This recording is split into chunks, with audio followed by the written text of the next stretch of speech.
কবজ করার পরে মেয়েটা পানির নিচে তলিয়ে গেছে, আর এই বাচ্চাটা সাগরে ভাসছিল এই কাঠের উপরে।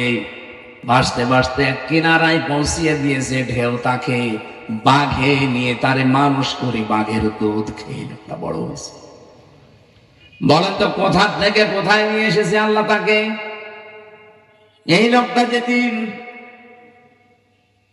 হুদ নবীর কাছে নিজের পরিচয় দিয়ে যে জান্নাত জাহান্নামের কথা তুমি শোনালে, তোমার ওই জান্নাত আমার লাগবে না, আমি নিজে জান্নাত বানাবো।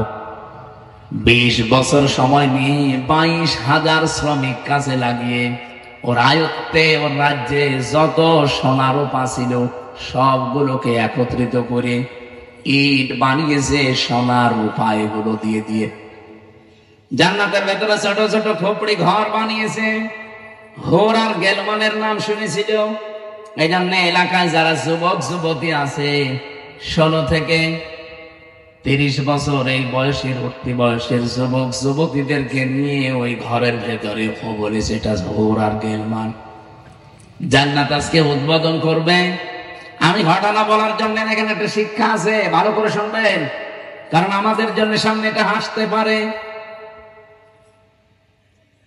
জান্নাতে যখন মেন গেটে যাবে আজকে উদ্বোধন করার জন্য, একটা পিপিলিকা যাবার মতো কোনো রাস্তা নেই, এত কড়া পাহারা চলছে। হঠাৎ করে দেখে জান্নাতের মেন গেটে একজন ফকির বেশে লোক বসা।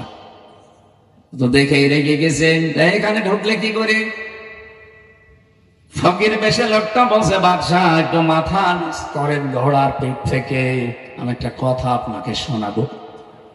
বলে এখন না, পরে তোমার কথা শোনা যাবে, আমি আগে জান্নাত উদ্বোধন করি নেই। হযরতে আজরাইল ছিল ফেরেশতা।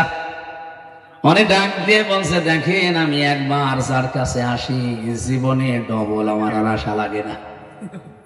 আমি ফকির বেশে এসেছি, মনে হচ্ছে ফকির, আমি কিন্তু দুনিয়ার সাধারণ ফকির না, আমি আজরাইল। এই জানটা কবজ করবে।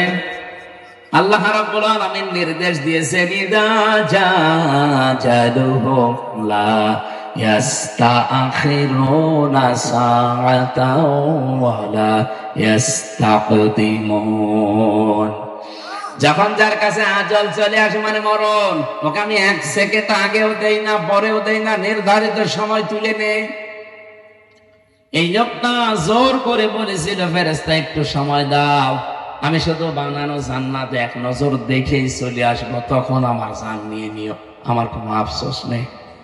ফেরেশতা বলেছে, না, জান্নাতের চৌকাঠ পর্যন্ত স্পর্শ করার কোনো অনুমতি আমার কাছে নেই। ঘোড়ার পিঠ থেকে লোকটা তারপরও জোর করে নামতে গিয়েছে, ওখান থেকে জান কবজ করেছে ঘোড়ার পিঠ থেকে।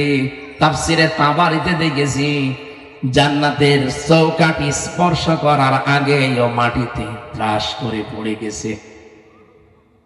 এখানে আমার কয়েকটা শিক্ষা পেলাম, আপনারা হয়তো টের পাচ্ছেন না, তাই আমি কিন্তু টের পেয়েছি। এখানে শিক্ষাগুলো কি? তাফসিরে